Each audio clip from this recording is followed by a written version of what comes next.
Hi, I'm Sarah. And I'm Chantele. And let's get to ranking these players of Survivor this week. Yes. That's right. And guess who is actually here this week? Mike is here. Well, the thing was, I was here last week, but I was just so hidden behind the scenes. I used my stealthiness so well. I covered myself in palm fronds because I heard those make for good blankets, and so you just couldn't see me. That's right. Much like Chantel's background basically indicates that you can hide in the background.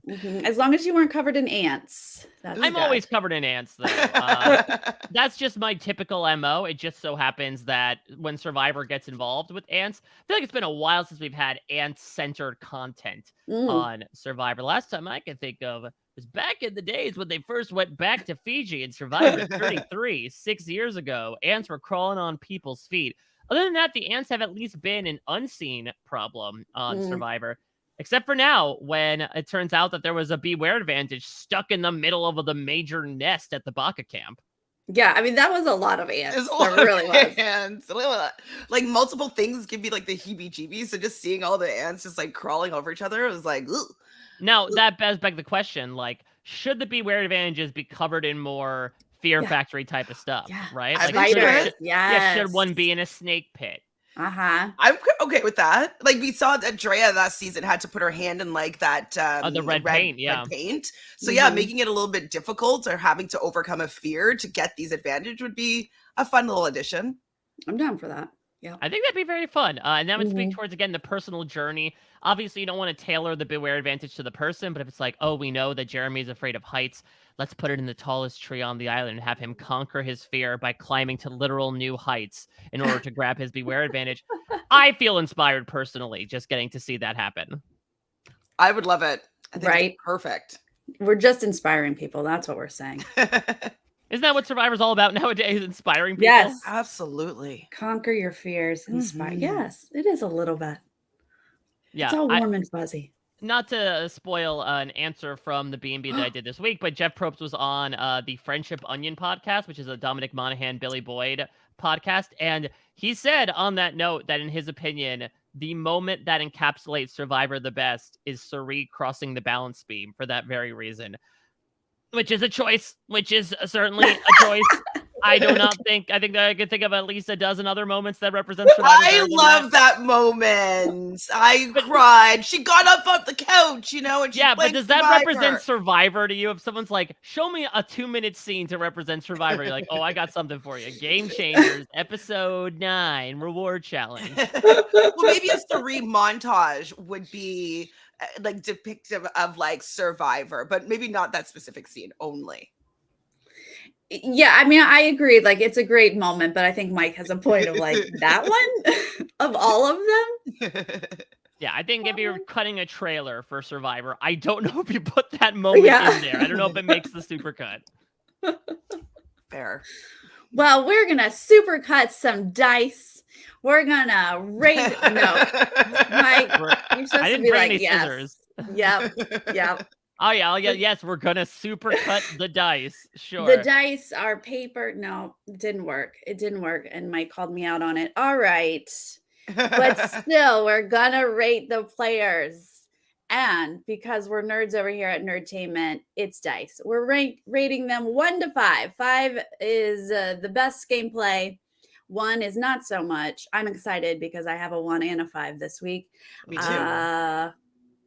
And just a reminder, these change every single week. You don't stick with a 5 every week and you don't stick with a 1 every week because the edits are different and the players play differently every week. So that's it. Yes, Mike? Mm-hmm. Can I ask, are dice inherently nerdy? Is this something we're learning now? Playing games. Yeah, so like everyone who steps into a casino is a nerd? Oh. Like, you ask the guy at the craps table, like, check out the freaking nerd here. He's not that nerdy. That's a good point. I think of board like games, right? board games. Yeah, I think board games makes a lot of sense. Yeah, you know, D&D People It was a collect 20-sided die. dice. Maybe it would be Yeah. a little bit Oh, that'd be more interesting. Next season, rate nerdy. on a scale from 1 to 20.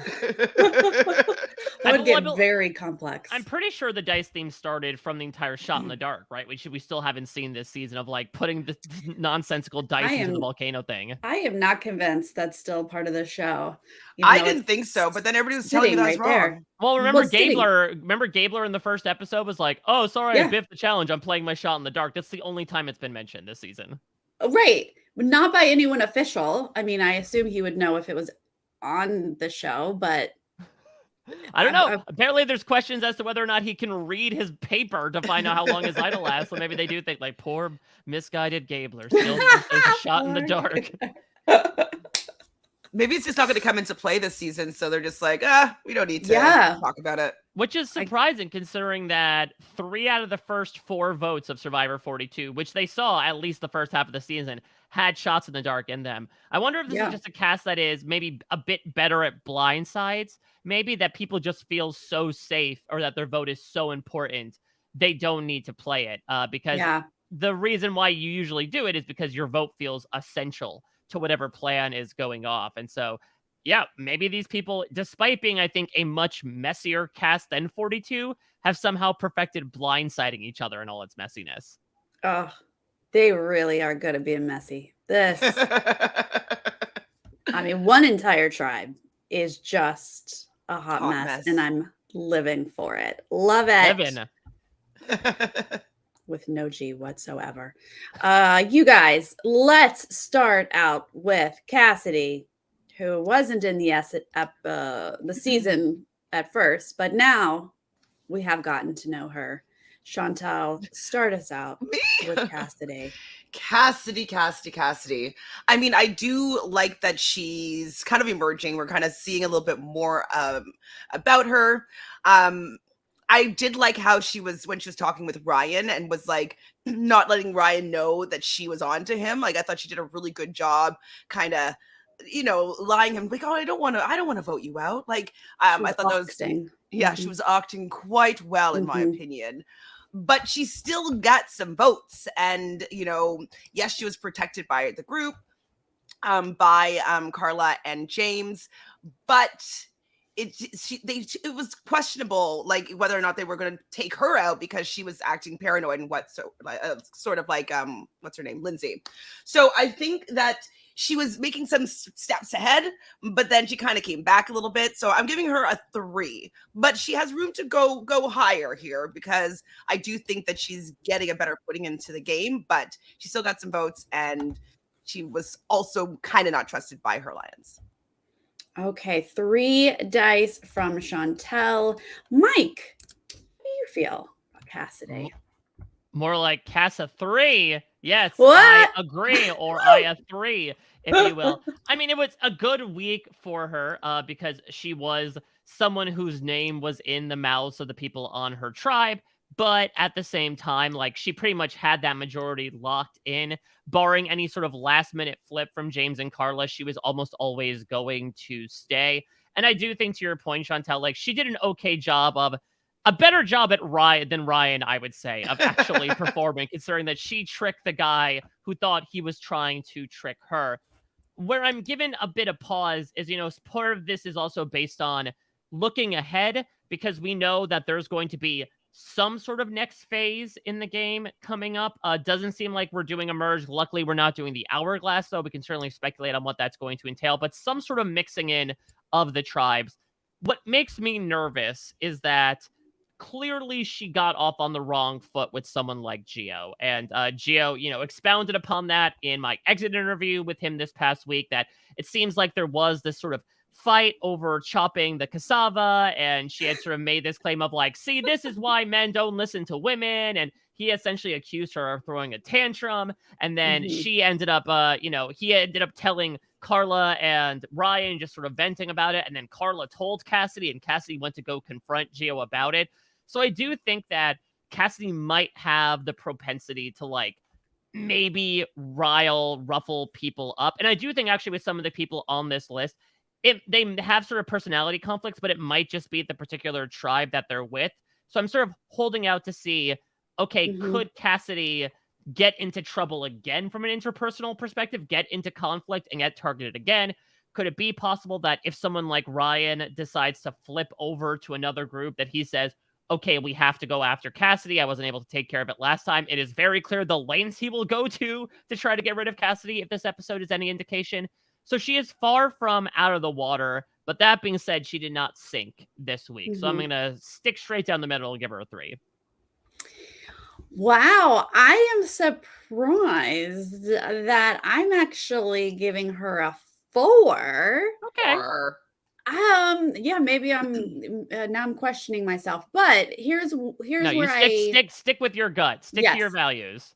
I gave her a 3 last week, and I felt like adding in a dice this week because I liked the way she handled, first off, the acting with Ryan. The two of them acting together was just hilarious and amazing. And I appreciated that she was aware and doing her own bit of playing Ryan and Gio a little bit, even though she's not the mastermind here. Someone else is getting more dice, but she knew she needed to get one of them out. She was leaning towards Ryan because Ryan was doing all of these shenanigans, but she didn't.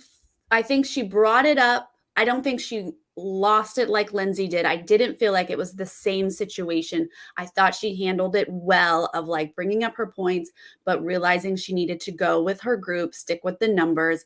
Her little speech when she voted about having the bullets, she actually he had blanks and she put the bullets in the gun. I was like, yes, I think for that alone, maybe it made me want to give her an extra dice. Maybe as I'm talking I didn't realize, theatrics can give you an extra die. Yeah. Apparently it did. I just felt like the management of Gio and Ryan having that upper hand, but handling it well, in my opinion. That's why I gave her an extra dice. That's what I did. No, I agree with you that I it. think we should maybe not like commend her, but I think she had reasonable rationale to, freak out a little bit when Carla and James are like, don't worry, we're voting out Gio. Because I would say, unlike perhaps the Lindsay stuff that we were seeing, and Lindsay again has sort of talked about her side of things as to the things that she was being told that we didn't necessarily see. But from her perspective, she thought it was a bulletproof plan. Speaking of blanks, put the votes onto Ryan. We know Gio's going on a journey. He's going to come back with something. He probably won't play it on Ryan. Let's just put the votes there. And then here Carla and James are coming back and be like, no, I think we're good with Gio. And I don't know. I don't know what Carla necessarily told her. She can't say knowledge is power, I don't think, because then that might bring some implications as to like, oh, well, I actually have an idol, and so therefore I want to get rid of him. And so I think for Cassidy, all of a sudden hearing, no, it's okay, we're going to roll the dice, if proverbially speaking, and go with Gio, that is very worrying. And so I think she had reason to like actually vocalize how uncomfortable she was with it. It did kind of suck in the moment, especially with this big, fun downfall blindside play, to then have James be like, oh, I don't know. Now Cassidy started acting all paranoid again. I think it was rational paranoia, in my opinion. Yeah. Agreed. Exactly. Well, the audience was more aligned with you guys. Gave her 3 dice. So she is going to average out with 3 this week, which is fitting. I feel like that's probably a high 3, right? Yeah. It's a little over 3. So, all right. So next is Mr. Living himself. Cody. Mike, start us off. How are you feeling about Cody? See, this is interesting, and I'm glad that for my own dice, I sort of wait, what they've been doing to where they're going, because this was a surprisingly purple week for the Red Tribe. Outside of Jesse, nobody got confessionals. We didn't get any perspectives from them. They've been doing very well since getting rid of NECA. They've won every single challenge that they participated in. So I guess they did something right by that vote. So instead, I have to more so look ahead to like, okay, how is Cody being viewed? And how do we think he's going to be viewed going into this merge situation? And I think for the latter, that's edging me towards the 4, personally, where I think he has an idol, which is very important. Now, I think we'll talk about this pretty soon, because all the Baka people know about the beads, and Jesse knows about the beads. information is eventually going to spread as to how these idols were found out. And then everyone's going to pretty much know Cody has them, Carla has them, Janine has them. Because Mhm. again, they did this weird thing of just asking for beads in the middle of nowhere. So I think that Cody is safe from that, which I think Mhm. helps put him in that higher position. If people do try to go after him, which he does also seem like one of those archetypical, right, physical guys that people might go after early on. He also seems like a strong challenge performer and also seems as someone who is affable. The reason why I pull back is because he has been so front and center as the representative of Vessi, specifically last episode. Mhm. He did not make a good impression with Coco. If Carla was any indicator, and Carla Right. kind of is Coco at this point, right? So it's almost like what Carla feels, the rest of the tribe will feel to a certain extent. And so I think that Cody deciding to put himself out there and make this big pitch actually might have hurt him in the long term, interpersonally speaking, because Mm. I think they now have a certain perception of him that may not be necessarily improved upon meeting him. So that's why I'm not necessarily giving him the full 5, though I think he is in a really good position.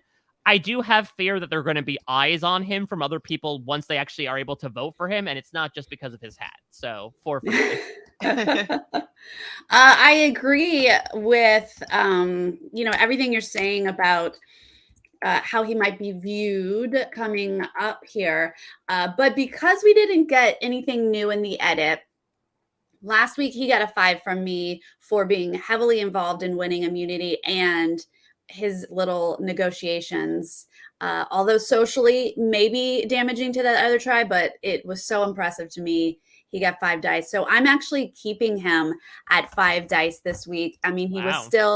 they still won immunity, which is partially why we didn't get him in the edit. So I just feel no need to take away dice is basically where I'm sitting right now.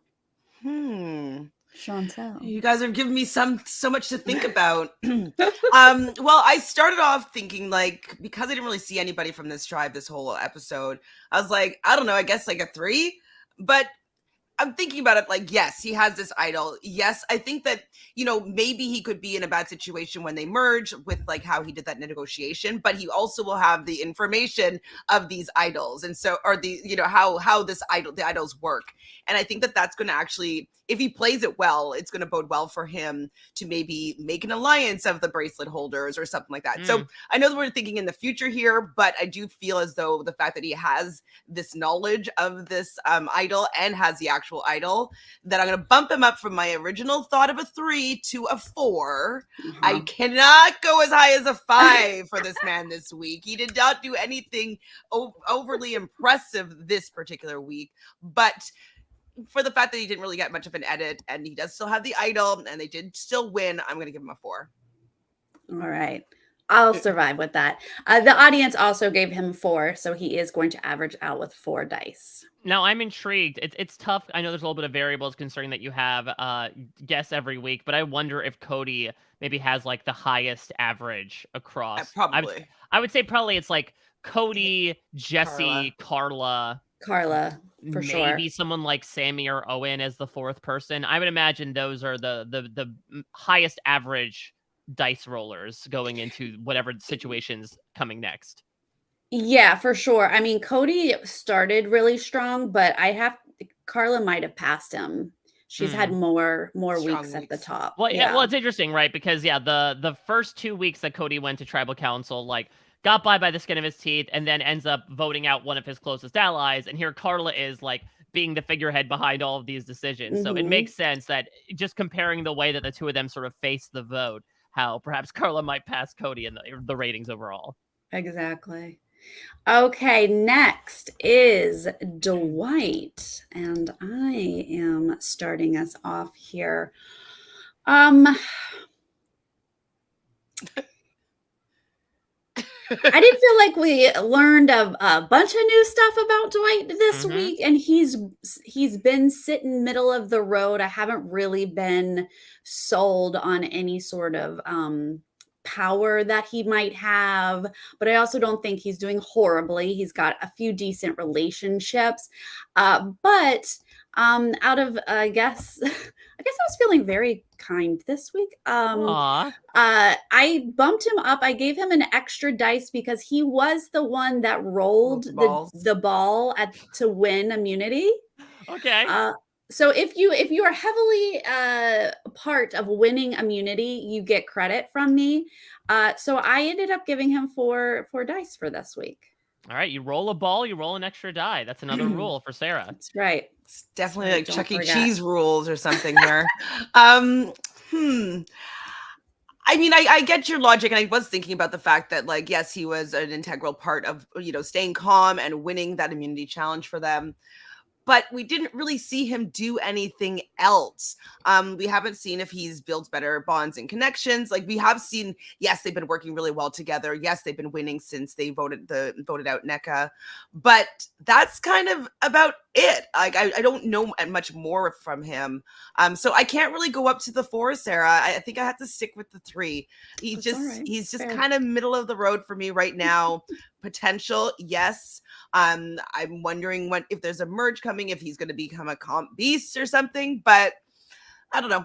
Haven't seen much from him this episode, so 3. That's fair. That's fair. Mike? Dwight, more like Thright. I'm giving him the 3. So, again, it didn't really do much this episode besides doing some nice. And it's interesting, right? Him and Sammy end up mastering the ball rolling, and they're like 2 of the youngest people in the cast. So maybe it does come down to Chuck E. Cheese stuff. But Chuck E. Cheese. Going into whatever situation comes next, Dwight's in a fairly good place. I don't see any reason why he would be targeted unless we'll talk about possible scenarios where, like, if there are group divisions and he ends up in a group where people have each other and he doesn't have someone like Noelle, maybe he becomes the odd man out. But Noelle's close with him. Jesse seems like feels like he has him to a certain extent. Maybe now all this time has sort of bonded Bessie together where he feels close with Cody. I think a lot of the stickiness that we had initially of him deciding to risk it and not have his vote and get blindsided in the Justine vote has now kind of gone away, and he's wormed his way into an okay position in the game. He's going to be lower than his allies, though, because I just think social capital he doesn't have enough of, and he doesn't have advantages compared to Jesse. Doesn't have a vote, but I think compared to the other Vessies, they're in more powerful positions just because of what they possess. Besides great interviewing skills, Dwight does not possess that. So I think I'm just going to have him go straight for the 3 here. Well, the audience agrees with you guys. It's a 3 across the board. I don't know why I'm feeling so generous today. Did you just really like the episode? Is that what it is? I mean, I did enjoy the messiness of this episode and the beautiful acting for the blind side. Maybe it just put me in a good mood. I don't know.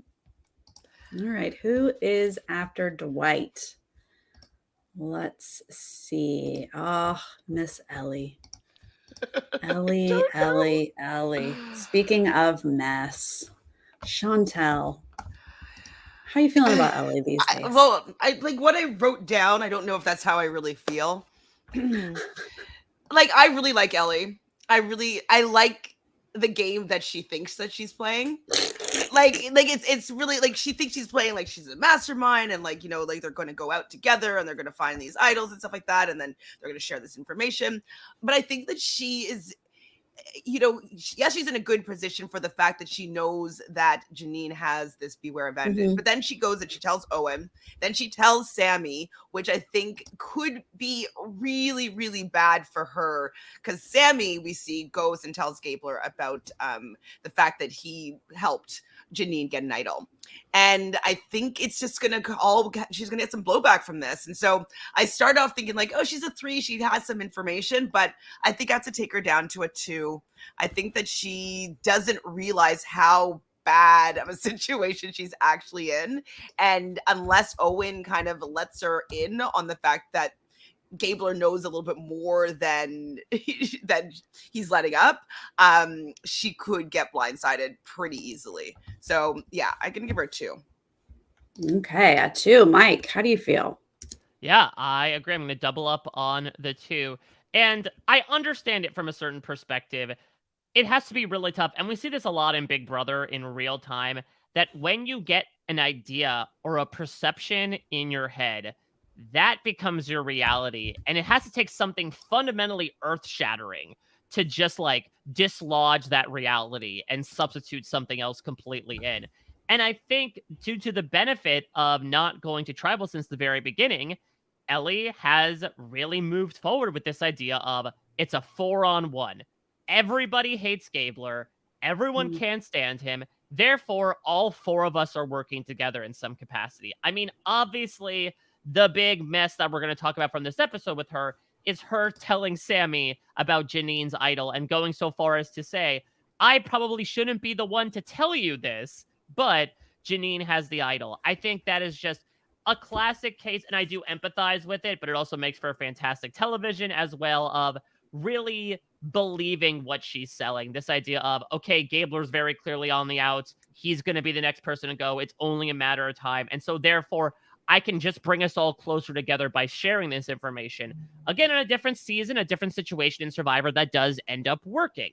Something like Marianne sharing her Beware advantage with the rest of the Taku 4 helped really bond them together to take them all the way to the final 6. But this is Baka, not Taku, where things are quite different. They only share an AK in the middle. So, yeah, the fact of the matter is, I think she's in a heap of trouble coming into this time around. I think whatever situation we're looking at, despite Baka having the plurality 5-4-4, they're going to splinter immediately because of the personal conflict that Ellie and Gabler have been having. And I would imagine, just given her general perspective, and I think a bit of the goatiness perhaps that might surround Gabler, people may be more inclined to take the Gabler side over the Ellie side. So I have a lot of fear for her. It sucks because she was such a really fun power player and had a couple of really great first episodes. But we also love, just like we saw this past episode, right? The person that thinks that they are in a position of power and controlling everything. And really, they're the player too with the controller not plugged in, thinking they're controlling Mhm. Luigi. So it's got to be a 2 for me. Agreed. She is an absolute 2. Gosh, yeah, I thought, oh, she's gonna be so good. She's running things. I might have given her a 5. I don't remember. No, I think I gave her a 4 in the beginning.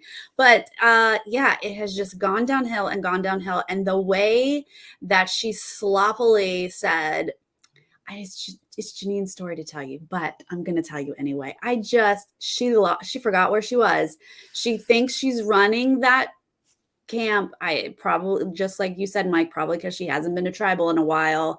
She's just living this delusional life that she's in charge of this group, and that is not what's happening whatsoever. And so yeah, it was really disappointing to see how this all went down. But yeah, she is absolutely a 2, although the audience says she's a 3. I mean, technically they said a high 2, but it averages out to a 3. I mean, But I could see that. I think she, from a narrative perspective, has been mhm, given stuff, and so I don't want to put words in the audience's mouth, but I could also imagine there's a bit of a nudge of like, are you taking into consideration from an edit perspective who might be a winner candidate? I know that Erica sort of made things a bit different, but I think they tried to rectify on that. And I think Ellie is somebody that we have consistently gone back to in every episode, and there's a way she could work her way out mhm, of it. I think you just really bring up a very valuable point, Sarah, that tribal council is a really good opportunity to check in. mhm. Yes, you like actively put yourself and your allies in danger, but oftentimes you can tell each other platitudes, sell each other the moon and back. But when you actually put the pen to parchment, that's when true loyalties are shown. And essentially, they haven't been to tribal because it seemed like, for whatever reason, Mariah was so open and shut of a vote that they have essentially been that tribe that hasn't gone to tribal council and has these false, structures put in place that end up not mattering at the end of the day and become incredibly tenable when push comes to shove, and there's going to be 8 new people being welcomed in and 8 brand new faces and 8 new people that you can use to vote instead of these same people you're spending every single day with. Yeah, I think it is interesting because they do have the numbers going into whatever this merge thing is, but they are not strong. They Cohesive, are no. they are not gonna say, Baka strong for the rest of this game and vote together. They're the most beautiful, messy tribe I've seen in a long, long time. Even though the audience gave her a 3, she does still average out to 2 dice. And I do have to say, I have been saying every week, I can't wait for them to go to tribal to see this Ellie Gabler showdown. Like, I just it was such a beautiful setup, and now I don't think we're even gonna get it because we're adding more people into the pot. Mm, Well, we might get it in the okay. sense that, like, maybe the other two groups are going to get together and want to take out yellow because they have the most players. And so Mhm, maybe then both of them will be fighting for their life, maybe, maybe being like, oh no, well, if you're going to do someone from yellow, make sure it's Ellie, or no, you're going to make sure it's Gabler. And so maybe mhm, we'll still get it if yellow is in the hot seat for the merge or group tribal.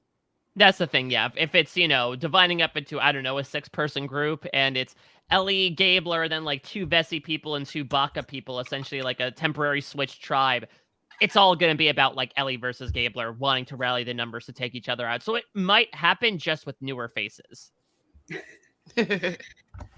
Well, speaking of the mess that is this tribe, Mike, start us off with Gabler.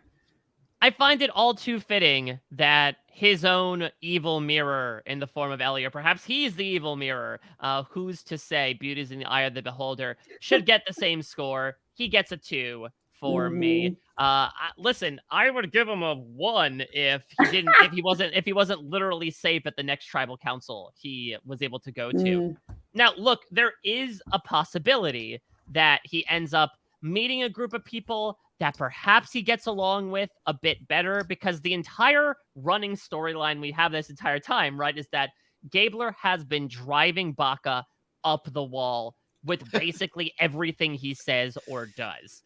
It mhm, could be possible that he actually finds his people, he finds someone mhm, else to connect with, and then he's able to fall in with them and move forward. It could also be a situation where they say, oh, you're the infamous Gabler. Then he starts throwing ant-covered palm trees on them, and they say, okay, let's get this guy out. Either way, I would make a bold proclamation as to say, barring some sort of even messier course to the end, I do not think he is winning this game, which I think mhm, significantly tanks his score at this point. mhm. He's one of the only people I could say that is the case for, and so I'm going to have that 4 and give him a 2. Fair, very fair. Uh, I'm sticking with a 2 as well. He's annoying everybody. Like even Sammy, who wants to work with Gabler just so he can spite the ladies, he's still like, oh my gosh, I have to work with this Gabler guy.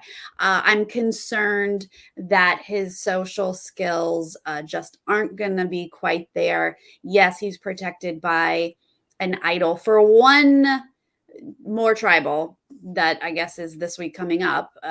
If well, I guess if we're still Well, yeah, somewhat we'll split, talk about it. Yeah. yeah, maybe he goes. Okay, so one more tribal he's protected, but then that's it, and I'm not sure he's going to be able to build the bonds in March.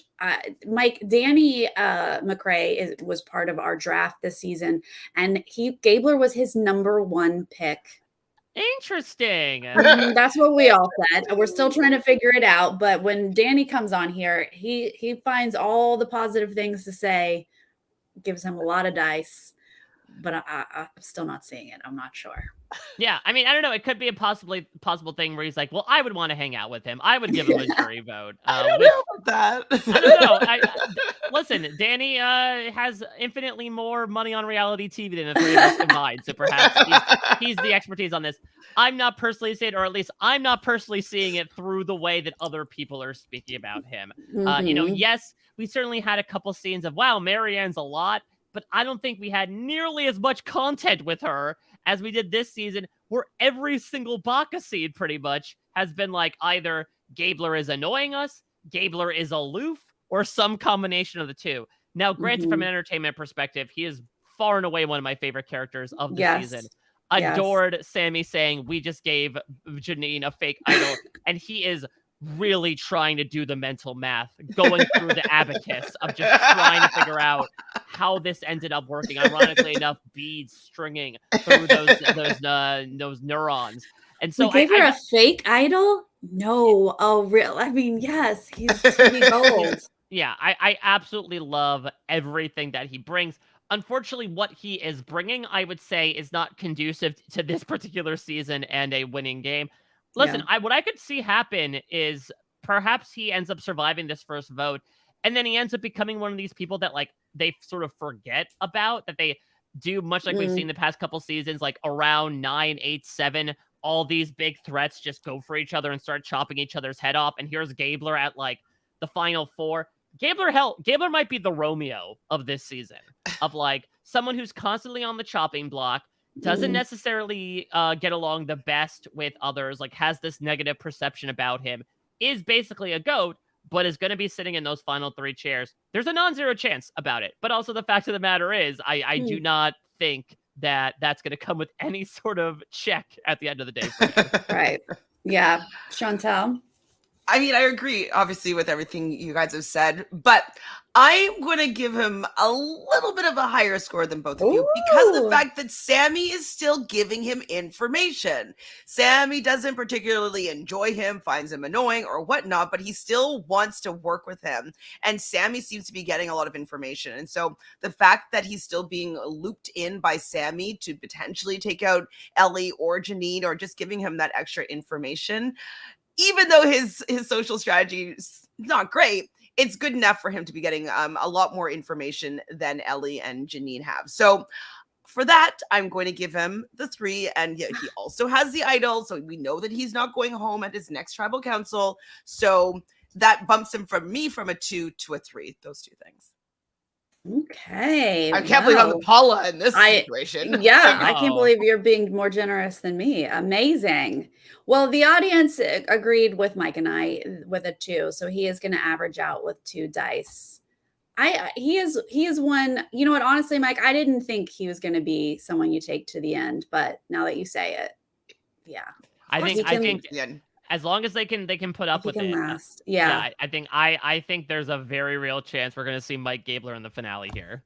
amazing. Well, and he's probably not going to be fantastic at most of the individual immunity challenges. So people will be targeting like the Ryans first, and like people that are actually going to be doing well at or winning those. And so he might be able to fade away for quite a bit. Well, if he's not too annoying.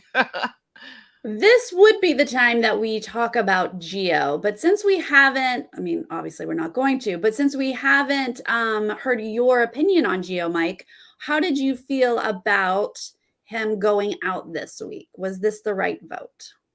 This is so tough. I am so blessed with the opportunities that I am afforded in being able to talk with these contestants when they Yeah. are out of the game. And so Gio gave his side of the story. And the tough thing that I'm having difficulty with, even as we're speaking right now, is like, with all respect to Gio, how much of that is the truth versus how much of it is a bit like, okay, I had a pretty embarrassing blind side with my closest Mhm. ally throwing a challenge and me telling somebody I had an advantage, and now I'm sort of currying favor about it. Where essentially, for people who didn't check on my interview, Gio felt that he was always on the bottom. He had talked about him being targeted from the very beginning. And so he sort of postulated that, like, it's not like words were put in his mouth of him saying, oh, I have this tribe under my control, but like he was always nervous about going, partially because of his size, partially because of reasons that Lindsay was targeting him, which was certainly interesting.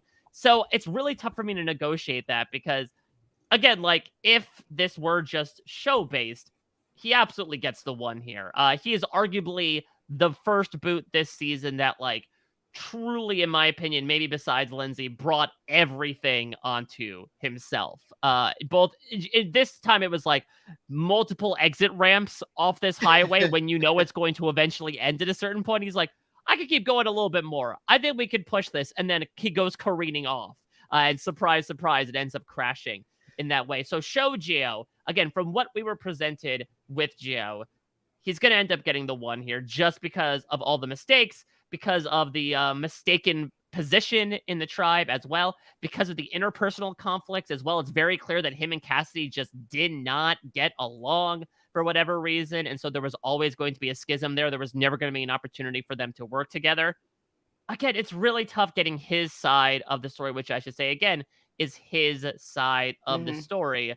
I would Mhm. be more inclined to round that up or at least color it a bit differently. But just looking again at the narrative that befell Gio, which was delicious, we love ourselves not only a good like downfall, but a good delusional downfall of someone who Yeah. thinks they're at the top, but really are at the bottom the entire time. It really is the visual of that meme, right, of the guy celebrating on the podium, and it turns out he's in third place while the first and second place people are staring down at him.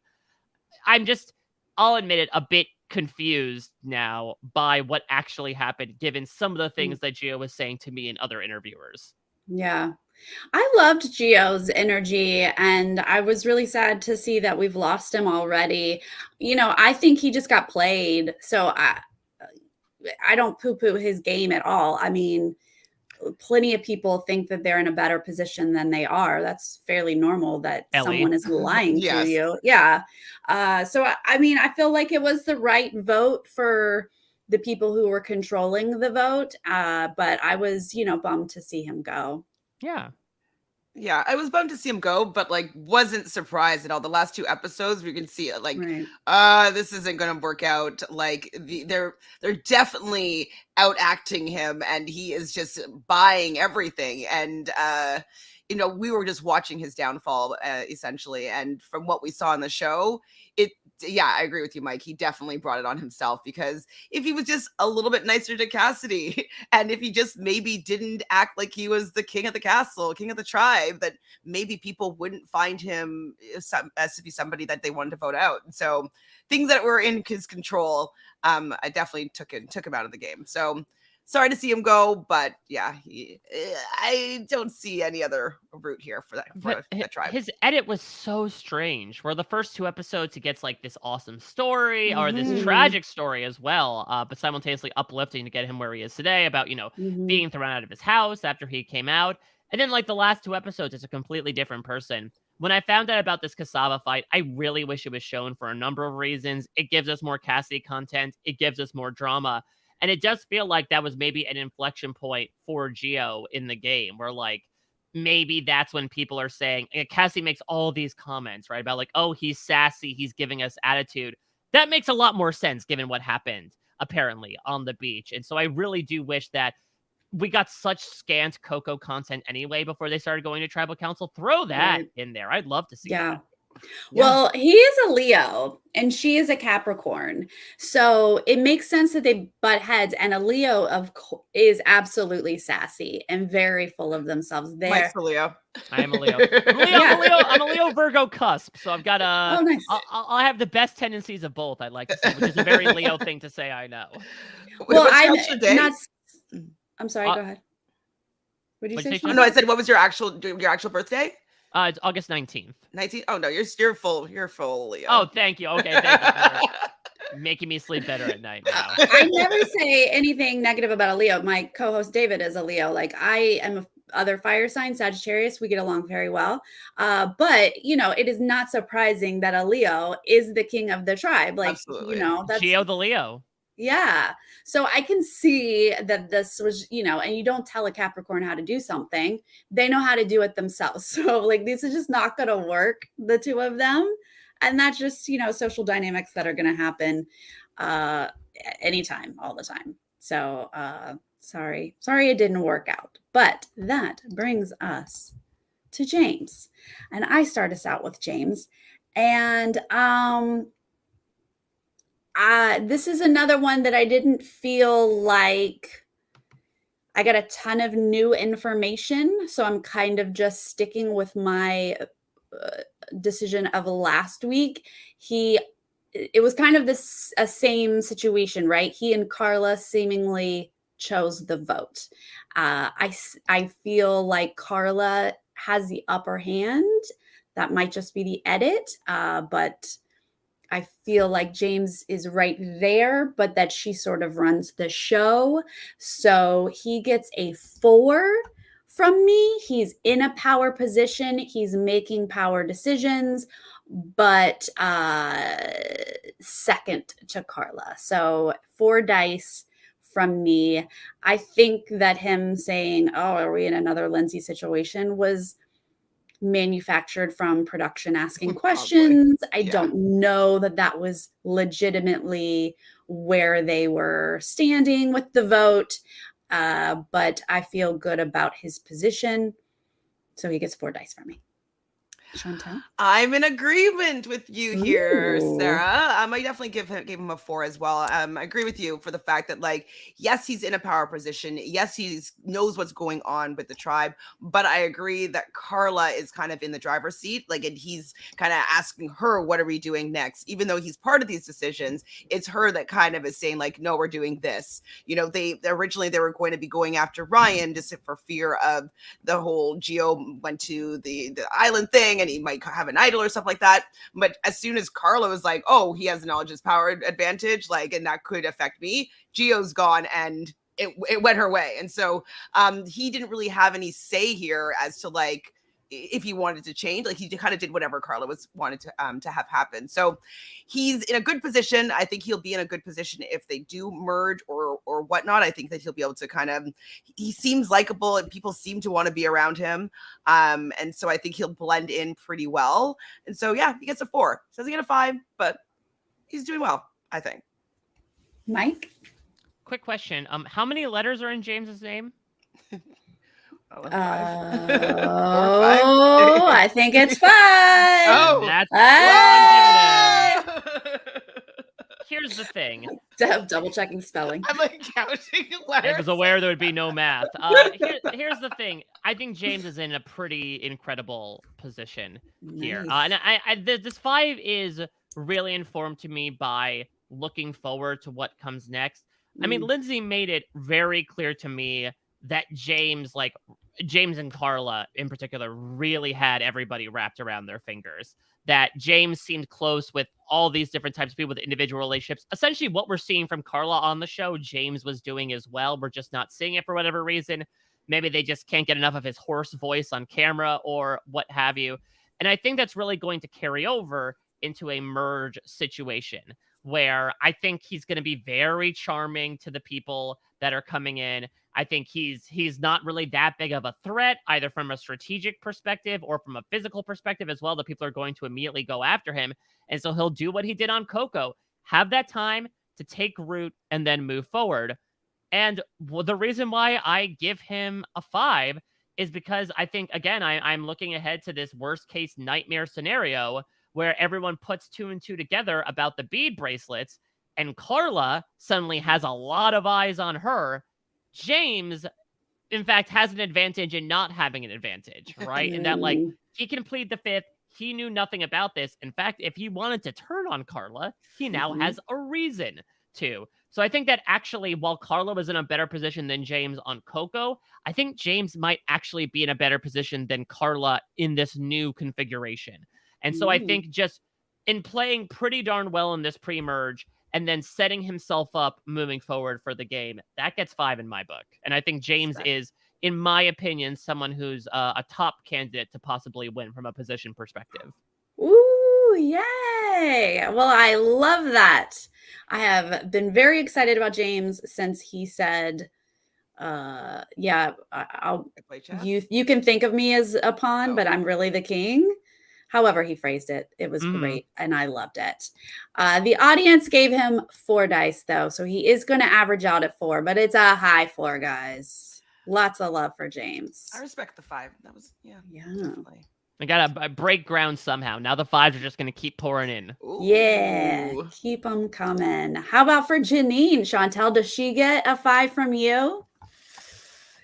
I have a high 4. I mean, definitely Janine. Do you really? Yeah, I do.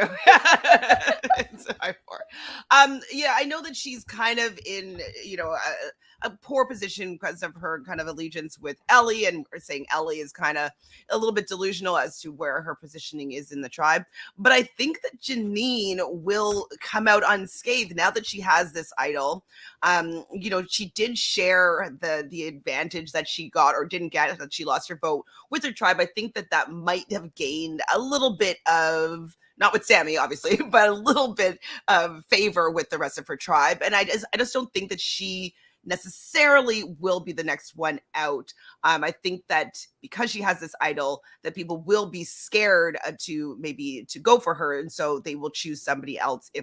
I don't know what the new dynamics are going to be, but if they're staying on their own tribes, I don't think she's going to be going out next or even the one after that. And so for that reason, I am giving her a 4. She did find the advantage. She did get the even the hard Gabler, bead. She was able to get it from him. And it just showed that she's willing to play. I know Sammy kind of has his eye on her, being like, oh, you already have an idol, and then you were trying to, you risked your vote for something else. But like, you also want to have the advantages, and so your other players don't have it. And so I understand why she wanted to go for the advantage on, what is that, Shipwheel Island? What are we calling that place? I don't know, because they're going to a different location every single time on the same journey island. Sorry, yeah, on the journey. Yeah, the journey. So, I understand why she wanted to risk her vote on the journey. So I don't really agree necessarily with Sammy there, but that could be the only thing that's kind of getting in her way, potentially. But I give her a 4 because I think that she has some good power right now, in a way better position than Ellie. Yeah, sure. Mike, how do you feel? More like Jathreen, am I right? She also gets the 3. Yeah, her actions this episode, I mean, this really was her coming out party, right? We really knew, to be honest, next to nothing about her besides the scabs on her chin for the first 4 episodes. But she proved she was there to play in both a good and a bad way. Like, I don't begrudge her doing the Beware advantage stuff whatsoever. And honestly, the reason why she has the 3, as compared to Ellie's 2, is that A, she has the idol, which certainly helps. And B, I think even if she didn't, from a positional perspective, I think they'd always go for Ellie first above Janine, just because, again, of not only Ellie's perception, but also just the way that she is having more conflicts and people have more opinions, to be honest, about Janine, about Ellie than Janine. Though with this idol information now, out in the open, I do wonder if we get into like split votes between Janine and Ellie situation, which when that happens, it only takes 1 or 2 people to change with the wind, and then Janine is gone. So she gets slightly higher than Ellie from that perspective. The journey decision is so interesting to me, because on paper, it is borderline foolish to be like, phew, so glad I got all those beads so I don't have to lose my vote. Okay, how about I go for a risk where I lose my vote? Like, it seems wild to do it all within the same 24-hour period. What I can assign to her, and I'll be intrigued to find out after the fact if this was the case, is I wonder if she almost did it as a way to, like, challenge Gio's BS in a way where it's very clear that he was talking about acting, putting forward this performance that she wasn't vibing with. And so it was kind of a way for her to cancel out of like, if I don't do it and Jesse isn't going to do it, then he automatically gets the advantage. Let me throw myself in there to perhaps block him from getting an advantage. And it ultimately fails. But if she's using it more defensively than offensively, that's an interesting line of thinking. But she also did lose her vote after actively working so hard not to lose her vote. So I would say, I guess use the terminology, like a fairly high 3, because again, her position and the fact that she has an idol.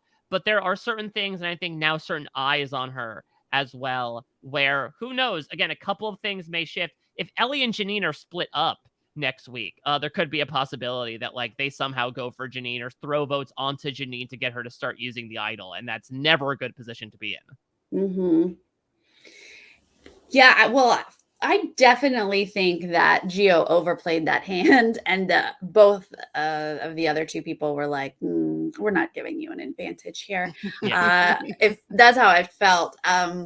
Yeah, I'm sticking with a 3 here. She technically, I should have given her an extra dice for getting the idol and the beads. I mean, she did do that, but all of the information is out. It's not a secret. I don't know. It just, because this, I mean, again, I love the messiness of this tribe. It's super entertaining, but it's just not great gameplay by many of them. I feel like when she found the Beware and she ran over to Ellie, and Ellie was like, oh my God, yes, we don't need your vote. It's fine. We have the numbers. That stuck in her head. And so she was like, oh, well, I have the beads now. Like, my vote's back. So I'll just throw it away again. Like, I just felt like that was, I mean, I'll never fault anyone for risking. It's Survivor. Play it. Go for it. But I just felt like she had not great intel from Ellie that was leading her decision. So I just don't feel great about her gameplay. Yes, she might be protected by this idol, but uh, everyone might know about it and it not really be protected if they're just flushing it. Not really sure how she sits in this game, really. So I'm kind of just keeping her at a 3. Fair. Respect. Respect. Okay, great. Thank you. The audience also said a 3, so she is going to average out with 3 dice this week. Tres. How about our other Sagittarius, Jesse? Love that like very calming voice. That kind of is Jesse's game in a nutshell, right? Just like super cool, super calm, but always bubbling underneath the surface, like how a duck swims on the water. Well, Mike, I think it's your turn to start us out. So, are you feeling calm? So I would say going into this week, Jesse was definitely a 5er in my opinion. Not only because that's also the number of letters in his name, but I just think the position that he found himself in was very advantageous. He truly is, I think, a master of like managing his own perception, really leaning on, the tattoos, his history with that, his family.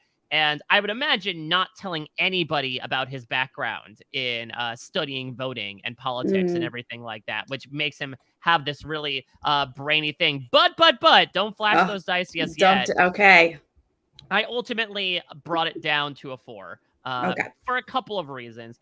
One, he lost his vote, which is tough, is going to be a tough thing to face. Would have been a lot tougher had Vesey gone back to tribal council before this merge situation happened, because we were possibly facing this nightmare scenario, right, of like, Noelle has the vote steal, Cody has an idol, Jesse doesn't have a vote. What happens in all of this? It's all of this, double bluffing and triple bluffing and everything. So he gets knocked off of that because when it comes to especially a new situation, like if you don't have a vote, that can often be a really good bargaining chip to have. We saw someone like Omer use it actually really effectively, where he's like, listen, I would like to make you a promise, but I can't because I don't have a vote. So he didn't necessarily commit to anything, which left him in the middle. But it's also really tough to like broker trust with people you've just met by being like, yeah, I mean, I wish I could vote with you, but I can't. What also brings it down for me is the fact, and this is going to carry over a bit into someone else we'll be speaking about as well in the middle, is there's a little bit of this Ellyitis of, I think he thinks he's in a better position than he actually is. I think particularly when it comes to like the Dwight side of things, after that Justine vote, he thought, okay, I made up with Dwight, we're going to be able to move forward. But it's clear to me, at least from these past few weeks, that Dwight has much more drifted over to the Noelle side of things, especially once Noelle shared with him that vote steal information. And so I think Jesse maybe doesn't have the best sense of reality as to who he thinks he's close with, who he has in particular. Now, he could, again, like James, be one of these people who's going to show up to this new group of people, charm their pants off, and then just move on. You don't necessarily need a Dwight. But I think he is surprisingly in a bit more trouble than you would think, as someone who really was one of the power holders on Vesey the entire time. Again, it's still a very high score. It's a 4, but it's not a 5. Yeah. Gotcha. Well, I guess I agree. I mean, I'm giving him a 4 as well because, well, nothing changed this week. So I'm keeping him at the 4 that I had previously given him. They did win immunity. They were on the winning tribe, so everyone should get a high score, in my opinion. Maybe I am also in the delusional state of Jesse. I think he is in a good position. I think that he and Cody, or at least what I thought, they were running that tribe, and Jesse had some good relationships. I mean, it looked like it might have been a little iffy with Dwight, but that they might have mended things. But not that we've seen a ton in the edit. I feel like that group is cohesive now, and I might just be projecting that on that because they're winning, but it seems like they've figured it out. So in my mind, they're working well together, and Jesse's still doing well. So I'm basically just sticking at a 4 because that was what I previously thought about him. Well, I came into this week thinking that he was probably going to be at around a 4, But then I feel like with losing his vote, it takes him down to a 3 for me. I really like Jesse. I think he's really charming. I think that he is going to most likely go far into the game. I don't really picture people targeting him necessarily, but they might, knowing that he doesn't have a vote. And so I think that it just puts him in a really bad position. And he was aware that losing his vote wouldn't be a great thing for him to do, but he still did risk it. Now, like you, Sarah, like I understand anybody risking their vote on these journeys. You're playing Survivor. You want to get as many advantages as you can or keep them out of the hands of your opponents. I get it. But I just don't know if it's going to be good for him going further into the game, because where he would not have been a target, I think it could make him easily be a target, knowing that he risked his votes or lost his vote. So I'm giving him a 3. I really like him. I respect both of your 4s, absolutely. But I had to just take him down for the fact that I think losing his vote puts him in a worse position. Yeah, I would not be surprised if he ends up in one of those aforementioned, like, 8-7-6 positions of just eventually he starts popping up, people realize the power and the sway that he holds, and they decide to get rid of him. I forgot to mention he's another one of my Sagittariuses, and you did. You mentioned is that another thing that you mentioned that. What I meant to say is what I forgot to mention was that he came back with his honest thing, which is just such a Sagittarius thing to be like, I'm just going to tell the truth, which isn't always the best thing to do in these games. But I just thought that was interesting. Chantele, did you notice that? No, I didn't. Well, it does lead me to believe that I think if we're looking ahead to this like 5-4-4 situation, I think of all 3 tribes, Vessi would be the one most likely to all vote together. I think despite the schism that happened around the Justine vote and, forgetting the fact that, Dwight doesn't really trust Jesse, I think that both the NECA boot, which was unanimous, and then like all these wins have really bonded them as a 4-person group, right? They were the underdogs of the season for the past 2 episodes, and now they've been able to essentially tie things up. I think that groupthink is really going to bond these 4 together. We'll see when those knots sort of fall apart, but I think of all 3 tribes, they're going to be the ones that are most likely to all vote together, especially when you have, Baka coming in with all their ish. And now you have Coco with Ryan being like, you won't believe what just happened here. I think Vessi are going to be the ones, much like the Brains tribe during that infamous swap in Cagayan, who are just going to sit back and let others do the talking. Yes. Agreed, and I'm going to love it. The audience gave him a 3. Wow. But that does average him out to a 4, to a high 3-4. So 4 dice for Mr. Jesse. And that brings us to the queen of the castle, Miss Carla. And I ain't gonna even beat around the bush. Carla gets 5 dice. She's amazing. She's been narrating so many episodes. She is running things. Whatever she wants happens. And she is the one with the idol. And she got the information. She got the power in her hand of the knowledge. And so she took care of business, and she gets 5 dice from me. I'm so, like, in the words of Mike Bloom, how many letters does Carla have in her name? There you go. It's synonymous. She gets 5 dice from me. I talked about her a little bit with some of the other players of her tribe when we were rating them. Everybody comes to her with information. Everybody comes to her to make decisions of the tribe. She is running things over them there, and she has an idol. I think that she has the most information. She's able to maneuver the best on the tribe, and I think that she's in a really good position moving forward. She might have a little trouble depending on how information about the idol bracelet comes out. So, but that's... We'll have to rate her on, that episode. But this particular episode, right. I thought she played really well. I think that she got what she wanted to have happen. She, originally was Ryan, as I said, and then it became Gio because she's like, hey, I don't want him to be using knowledge's power to take away my idol. So let's get rid of him. And she was able to succeed there. So this episode, I think she played pretty damn well, and she deserves 5 dice. Mike. Oh, yeah. Throw another 5 on there. That's absolutely the case.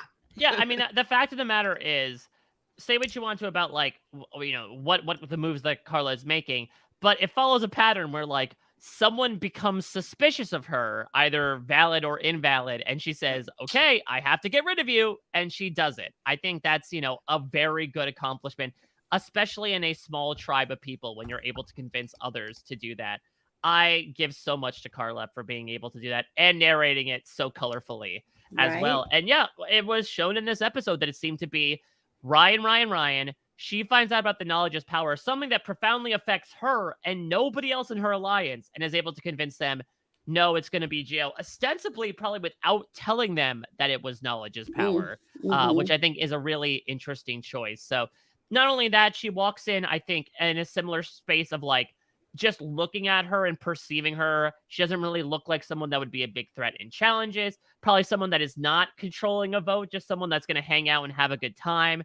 So definitely gets the 5 there. I think she's another candidate to really do well.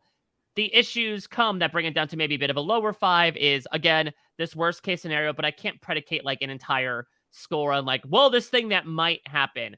Who the hell knows? Like you said, Chantele, cross that bridge when you get to it, but I do have a bit of fear there. The other thing that I have a bit of fear with is that Carla, I think, is messier than maybe we initially think. And you would say that's no surprise because of this cast, but it seems like with both her and Jesse, both like the middlemen of middle people of their tribes, there have been multiple interviews I've done where they've said like, "Oh yeah, we knew this person was actively playing the middle, going back and forth." Carla in her preseason videos talked about the chismosas, right? That she loves being a gossip. She loves spreading information. Apparently, Gio was doing that in that story that I was relaying earlier on in the podcast.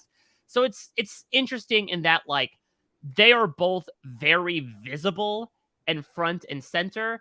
And it seems like, again, if people like her, they're going to get away with it for the time being because they're like, okay, well, you're doing this, but you're bringing information back to me Right. at the end of the day. I have a little bit of nervousness though that like eventually they're gonna run into people that'll say, no, you're not doing that middle person crap anymore. You have to stick to one side or the other, or we're getting rid of you. So again, I have some nervousness in this group scenario for Carla, but she has proven to be nothing but fantastic this entire season so far, both as a character and as a player proper to the season. Yeah, I mean, the way that she played Gio and Ryan, and to your point, like she's got to come up with something to tell Ryan. Like she now owes Ryan an explanation. How does she get through that? I'll be very interested to see. But obviously, Gio came to her with information. She had some spell over him. Ryan thought that he could do this whole shebang because he thought she was in with him. Like it all circles back to Carla being someone that everyone thinks she's working with them. So I give all credit to Carla playing all of these people masterfully so far. Now, those people don't always win. They don't always make it to the end because they Yeah. get caught. But so far, absolutely loving it. Guess what? Audience gave her 5 too. Yes. Fives Wow. across the board.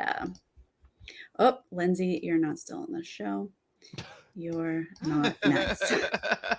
Wow. But Way I'm harsh, sorry. Kai. I was going through the photos. She was not next.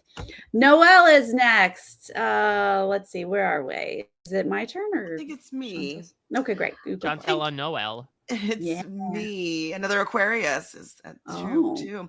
I really like Noelle, and I think that she's super impressive in these challenges. There was one point where they were helping her, but she was just like hopping through like this obstacle on yes. one. I was just like amazed by what she is capable of doing, and Mhm. how well she's able to adapt to these really challenging challenges.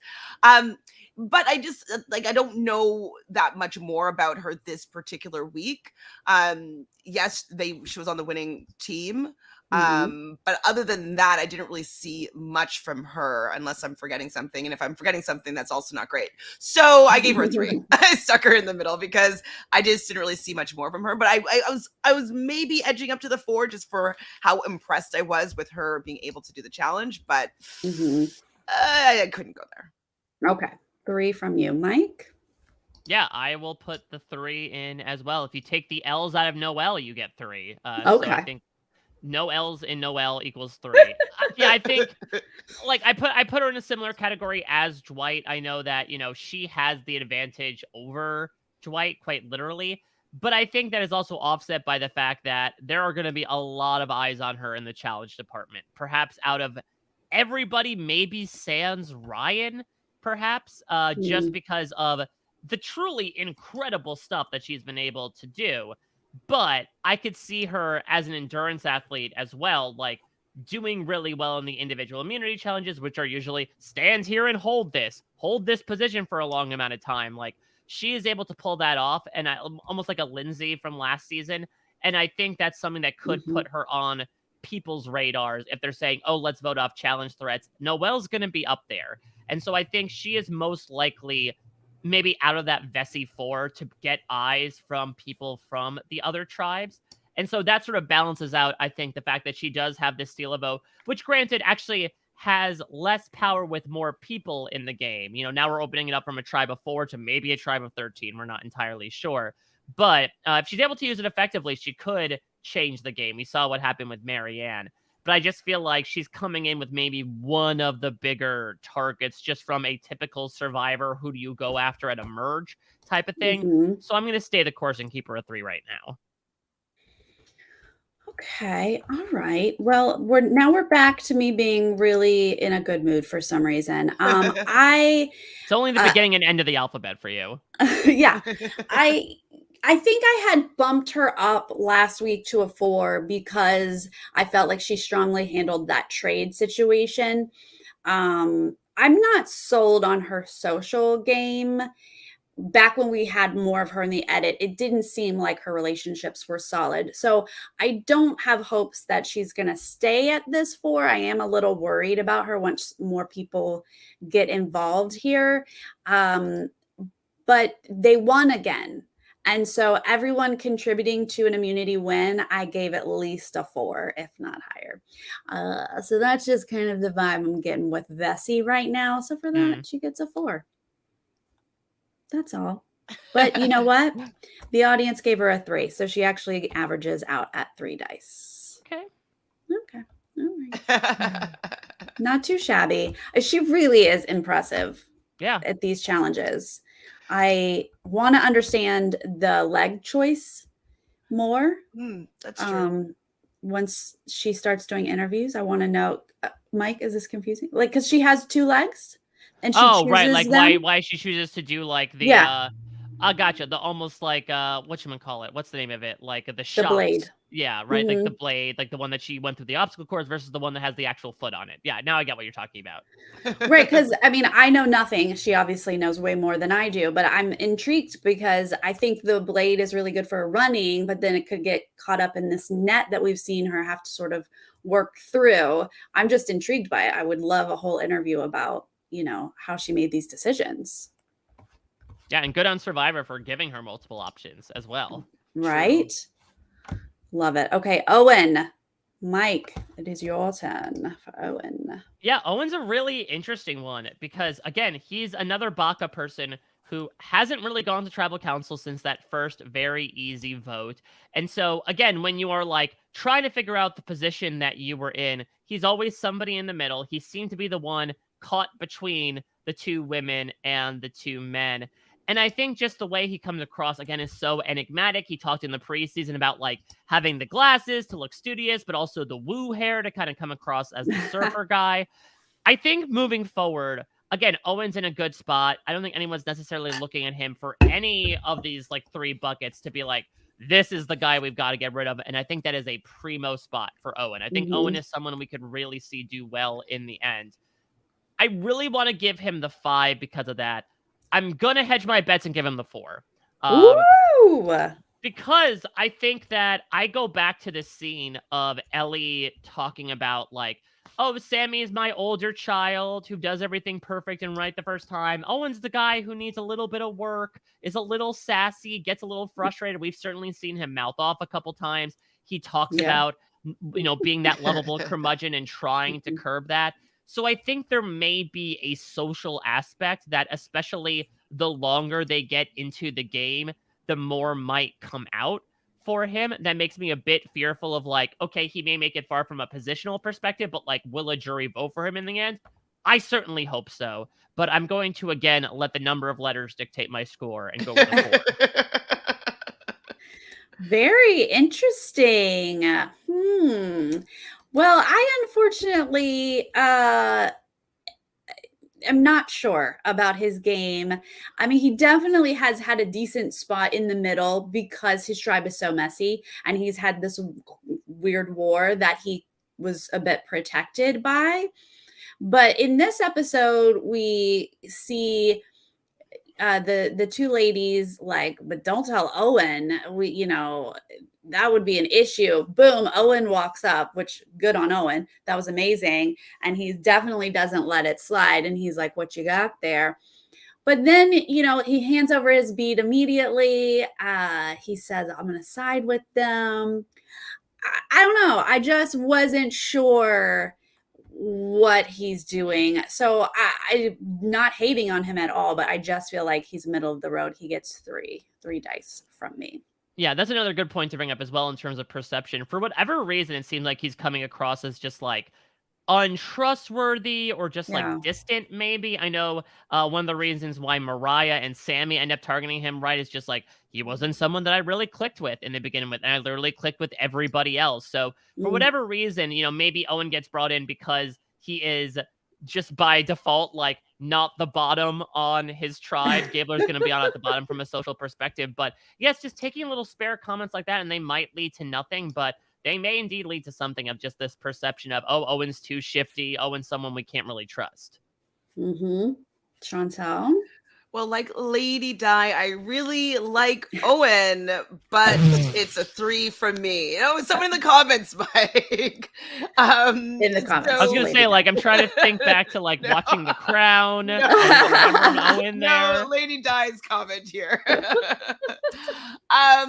he's a 3 for me. I understand your reasonings to go up to a 4, but I just don't know if he's socially capable of maintaining the good position that he's in. He's playing the middle, but I don't know if he's going to be able to finesse that position that he's in moving forward. It seems like people don't fully trust him, even though he's kind of deciding to work with Ellie and Janine. Like they're kind of like, oh, I guess we have to work with him now with the beads, and really not knowing. Like Ellie doesn't really know that he is really important to her game. Like she should be a lot nicer to him because like he could easily derail her entire game. So he's in a good position, but I just don't know if he's going to utilize the position that he's in really well. So this week I didn't see that much from him. Yes, he did get the information from walking up at the right time, but like you said, Sarah, he easily offered up the bees without really getting any sort of like insurance or like agreement, like nothing. Like you just like, here you go, let's offer that up. So, and it might actually look bad seeming now that we know that Sammy has told Gabler about this. So if Owen doesn't tell Gabler about this, like, is he going to be on Gabler's bad side? Who knows? So yeah, he gets a 3 from me. He has potential to do better, but I haven't seen it yet. Yeah, the audience agrees. It's 3 from the audience, so he does average out to 3 dice. I would like to see more of him. I love the curmudgeon, so hoping we get to see more. You guys, I'm so excited that I get to start us off with Ryan. I have been excited since the episode, Ryan, to talk about this. Your beautiful smile ain't going to get you any dice this week, sir. I went from, oh no, Ryan, he lost the challenge. I felt so bad for him. Cut to, he informs us that was on purpose. And I said, oh boy, you get 1 dice, sir. Love it. The fact that he was willing to throw a competition to get somebody out when in reality he didn't even have the majority. Oh boy, was I entertained? Yes. Did I love the acting? Yes. Was this a horrible gameplay? Yes. Sorry, Ryan, you get 1 from me. I can't defend his actions here. You know, like he was so strong in these challenges, and we're always like, we'll give him extra points because Ryan, he's awesome and he's amazing, he's so great at doing these things. And then to hear that he did that he threw a challenge to get out his closest ally, basically, who just had an advantage that he probably would have told you about shortly after, and he might have even told him about it, and we just didn't see it in the edit.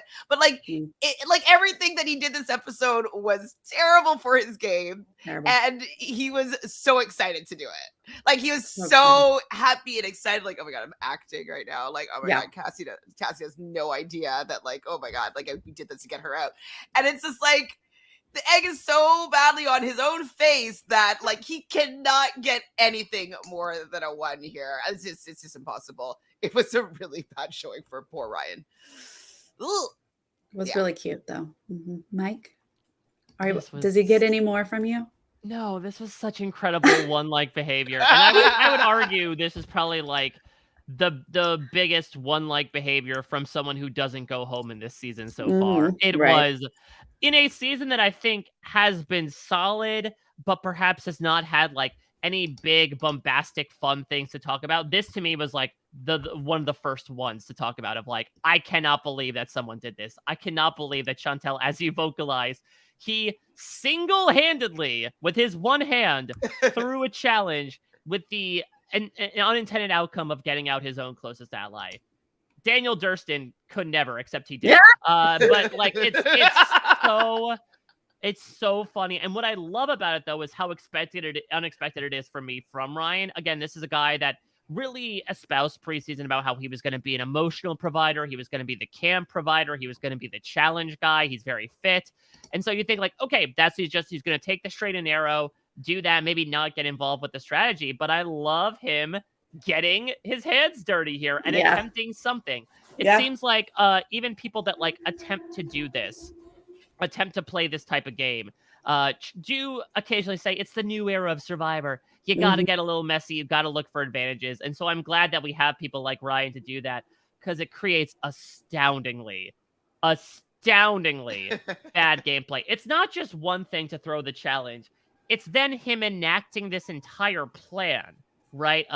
Okay, but now I'm going to offer myself up as the decoy boot, because me, the hero in several challenges, made one mistake and therefore should go. But you all out there, I want you to just like treat me like an asshole. I want you to mock me. I want you to kick sand in my face. Do not think that we're friends at all, so that we really build this on, so that poor sweet Cassidy is gone. Like, doing this all for Cassidy, right? Of all people, is absolutely wild. I love it. We had a discussion on the B&B this week as to like, was it better or worse that he stayed instead of Gio? I think for the sake of TV, it's better, because I'm really excited to see not only what he's going to do in the immediate aftermath of this vote, but like, if he is pulling out all these weird dollar store magic tricks when he doesn't think he's in danger, what is he gonna do when he thinks he is? That excitement alone is a 5 from an entertainment perspective, but good God, is it a delicious one in just setting up this plan and it failing in every capacity. And yeah, it was so exciting to watch. And I kept thinking, if he had the power, if we were doing all of the shenanigans and it was going to work, like, it might have been really entertaining as well. Like you said, like, new Survivor, let's do something different and big. And I might have been very excited, but I was excited, but that he was doing this, even though it was failing miserably. I just couldn't believe how far he was going. I mean, to sit in tribal and say, you got to do what's best for your game. Let me go. No hard feelings. Who? Yeah, if everyone could please go up to the voting booth and write down what they like about me the most, which is, again, he is such a nice, smiley guy that he was able to sell it. But said by any other person, you're like, you narcissistic ass. Why the hell would you want me to do that? This is not Jasmine's birthday party. He's like, I'll smile at you on my way out. On Like, my way no, out. you What? will not. Nobody Like, is buying this. Even Gio's rolling his eyes like, dude, a little too much acting. Oh, it was so beautiful to watch though. So yes, thank you for that, Ryan. The audience is going to round up to a high one, rounding up to a Really? 2 here. I mean, it was still a 1 point something. If this is not a 1, what is, people? if this is like one, like this is like we should have a textbook of what a one gameplay is for this Yeah. season. Some This is people a are one. blinded by that beautiful smile. But sorry, he still averages out to 1 dice, guys. You couldn't make it happen. Sorry. Sorry, not sorry, because that was perfect 1 gameplay. Chantele, starting off for our last player. He's not 19, he's 22, but he loves Chuck E. Cheese. Sammy, how are we feeling about Sammy? I'm surprisingly going to give Sammy a 4. He like I That is don't know surprising. if all of his antics are going to work, but for this particular episode, he got information and he shared it with an ally, and he's building trust with Gabler, and he's picking his side. And I think that that's really a great position for him to be in. The fact that Ellie just gives him all this information, like she doesn't even think that it's a possibility that he could be working against her or doing something behind her back. And so the fact that he's able to have like Ellie snowed so completely that I think that that bodes really well for his game moving forward. I like that he's willing to take risks. I like the fact that he is playing. He wants to make things happen. He's observing a lot of different things, and his irritation with Gabler isn't coming into how he's playing this game. So I'm going to give him a 4 for this episode. Yes, the house of cards come tumbling down, absolutely, but this episode, I think that he did a solid job with the information that he had and his positioning in the game. All right, Mike. Remind me, how many letters are in Sammy's name? Oh, uh-huh. Wait. Wow. Oh, I have this ball. Let me just roll it up there to make it a 5 for Sammy. I think, listen, Chantele, I'm going to take your comments and I'm going to add on to them. I think Sammy is in a fantastic position right now. Sammy is in the place that Ellie thinks she's in, right? Literally everyone in Baka is going to him. Ellie and Janine think they have him. Owen probably thinks he has Sammy. Gabler basically only has Sammy. He is this central hub of information that he is dispersing however he wants to in order to either sow chaos, to create this schism, what have you. And I think, again, much like we talked about with Carla and Jesse, I think when we get into this merge situation, yes, he is a larger physical guy, but you have Cody, you have Ryan. I think he's someone who's going to repeat exactly what happened in the pre-merge, where he's going to be able to charm his way into, give his whole 22-year-old story, look up to people, tell the stories of just coming across as this young kid, but as Ellie talked about, is like still able to hold his own, right? Not necessarily someone who's personified perhaps from like the Xander variety of just this young guy that doesn't really know what they're doing necessarily. Sammy has the skills. He truly does. And it's wild. This guy came in with the Patrick Mahomes haircut and the Zach Rance look and said, I'm going to be the youngest winner of Survivor ever. And I think there's a legitimate chance of him becoming that right now. I think not only is he in a good position, but I think he has the ability to not only create social capital, but then actually utilize it to do things. I think he's in the best position by far of any of the Bakas coming in. And I would not be surprised if he's the last Baka standing, let alone the last person standing. Ooh. Wow. Uh-oh. This is exciting because let me just say, Sammy is my most surprising, right? He's so young. I was not expecting much, preseason. And David, my co-host, it was his first pick, and I was like, "What are you doing?" But I am loving him. I love how annoyed he is at Ellie. I love that he's willing to work with Gabler. I love that he's spilling information. In my opinion, he's not just loose lips. I feel like he's using information correctly. I'm loving it. I'm loving the pose against the tree to complain about Janine's gameplay. I'm loving everything. but I knocked him down, and I was debating changing since you guys ranked him so highly, but you guys are going to bump up his average, so I'm going to keep it as it is. I bumped him down to a 3 because I didn't love that he just gave his bead away, knowing all of the information. Now, obviously, he can't just be like, no, I'm going to keep it because they know he knows. So he would have had to come up with something very subtle, and maybe he will in the future because he has all the information. Maybe he'll still be able to stop it. But I just felt like I wanted him to do more.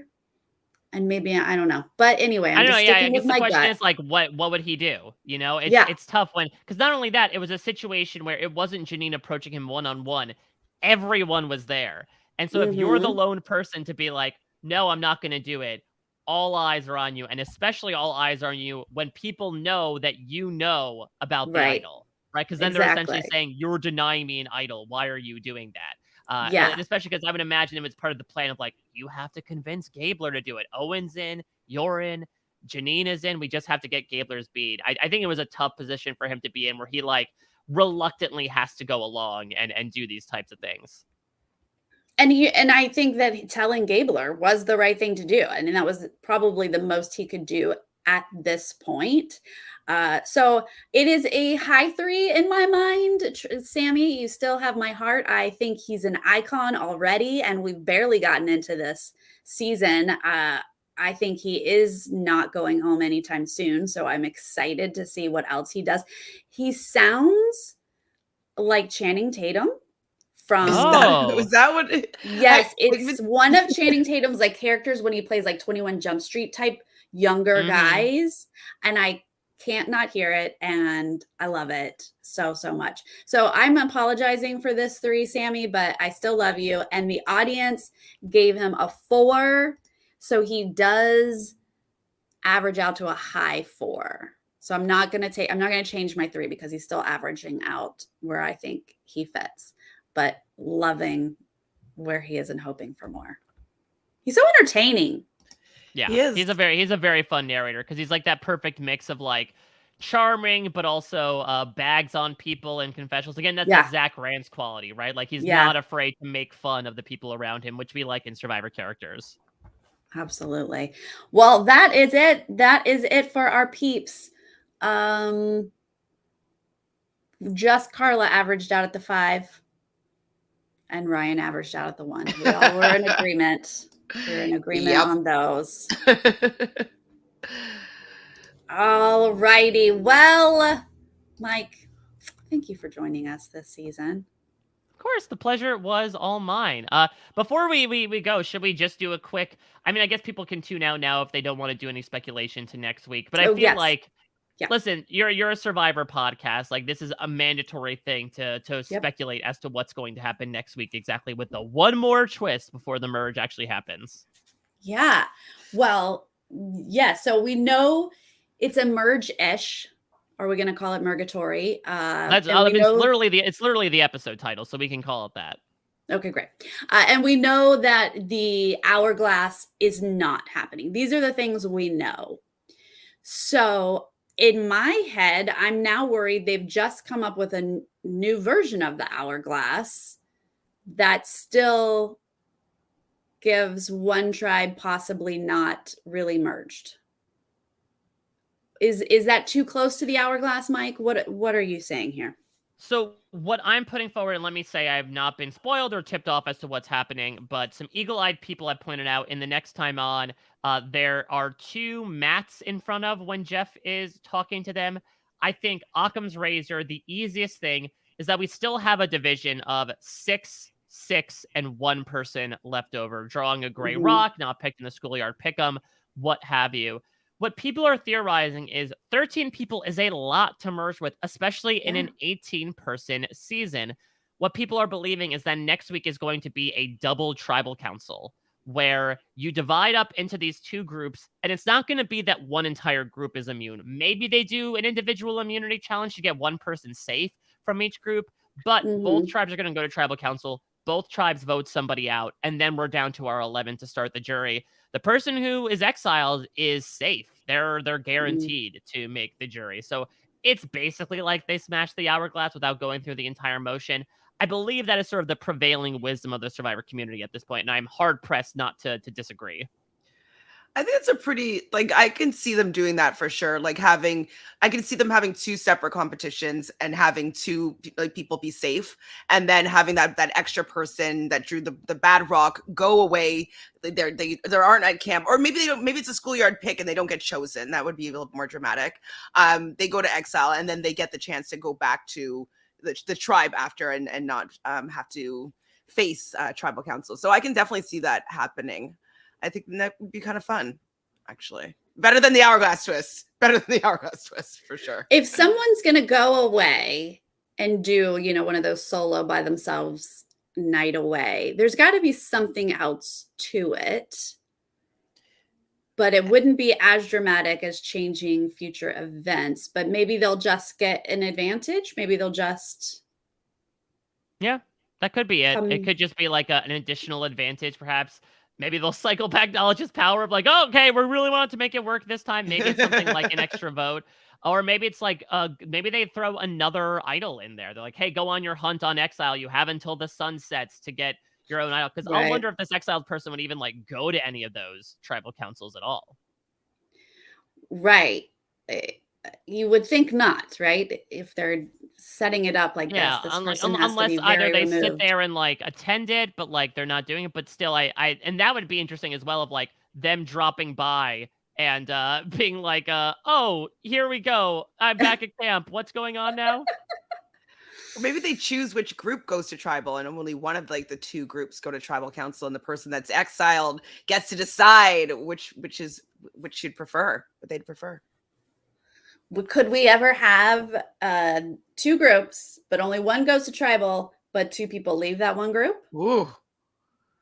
No, I don't think that makes any sense. Well, how would they do that? Yeah, 6-person and then two people go home. That's rough.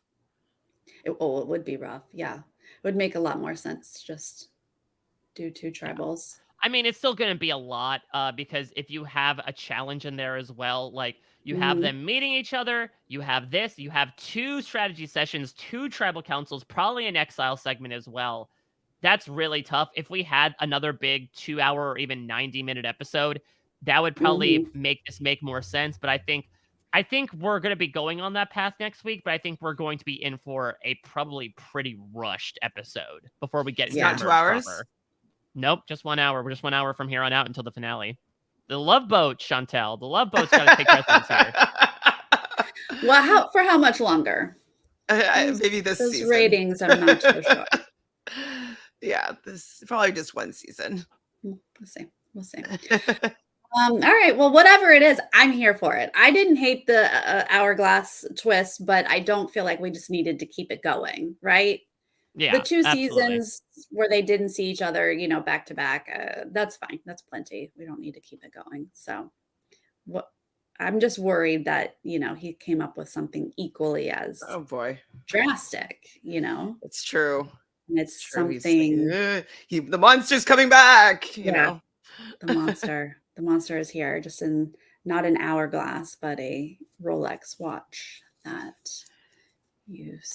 no, it's still smashing.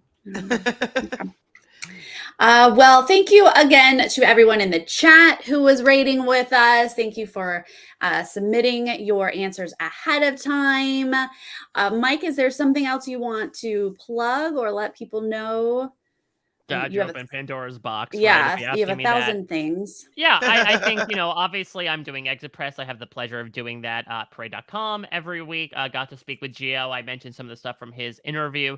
Also doing podcast, The Survivor B&B with Liana Boris, where we play fun and games around the most recent episode of Survivor. Had fellow Survivor YouTuber Peridium on this past week. Was a very fun time. Also covering The Amazing Race, doing Exit Press for Parade.com, as well as covering that with Rob Cesternino and Jessica Leese. I'm intrigued, Sarah. What are your thoughts on Amazing Race 34 so far?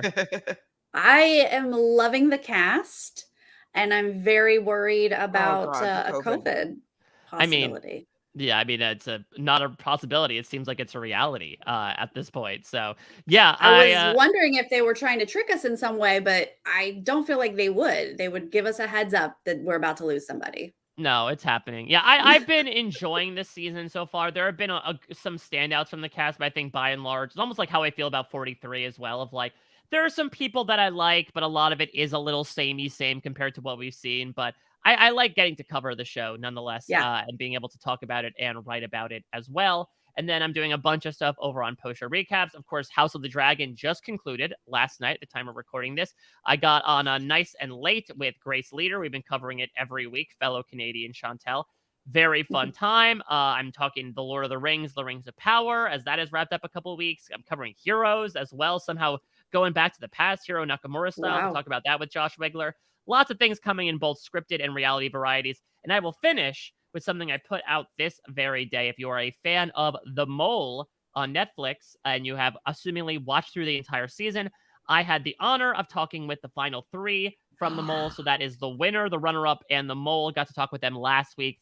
Get all their thoughts about their process, find out some of the bigger moments, their perspectives on what happened in the season. Lots of really interesting stuff from a very fun group, from a very fun show. So again, if you have watched it or you don't mind being spoiled, that interview is up also at parade.com. And all of that is pimped out, displayed at a Mike Bloom type. And thank you for having me on. Yes. As always, I always love getting to do these. Yeah, I am not caught up on The Mole, but that's just me because everyone else is loving it, and I just unfortunately haven't caught up yet. But Chantele has been talking about it as well this season, and I need to plug real quick that Chantele and I both will be here tomorrow with Big Brother 24 winner Taylor to talk about her birth chart. You guys, she wants an Whoa. astrological reading.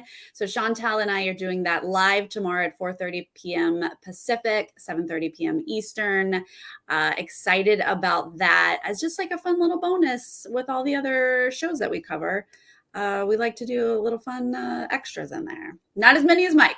But That is so exciting though. And you had the opportunity to talk with Taylor beforehand, but it seems like she's really interested in like what this says about her and perhaps how she played as well.